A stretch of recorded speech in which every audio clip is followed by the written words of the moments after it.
Ndoto ya kuota unakimbizwa aidha na mtu ama mnyama ama nyoka au hata ndege kwa lengo la kutaka kukudhuru.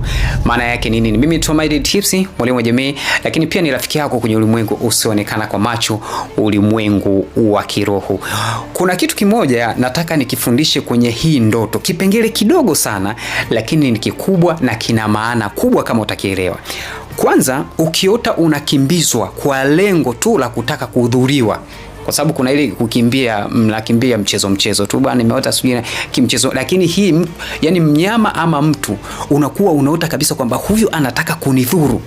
Maana yake ya kwanza kwamba una maadui wanaotaka kukuangusha. Yani maana yake ya kwanza kabisa.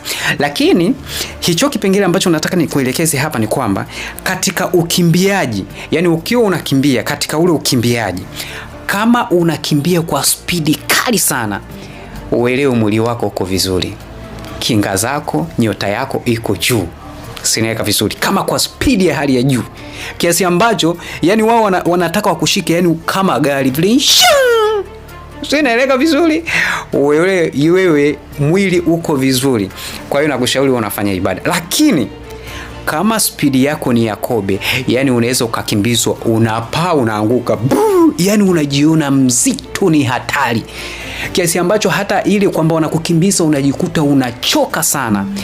Wewe mwili wako hauko vizuri tena, kwa sababu washirikina wanamwanzia mbali sana mtu kumfanyia ushirikina.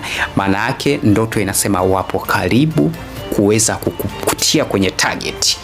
Kwa hiyo mwili una shida, mwili una uchawi, mwili una sio inaweka vizuri, una vifungo.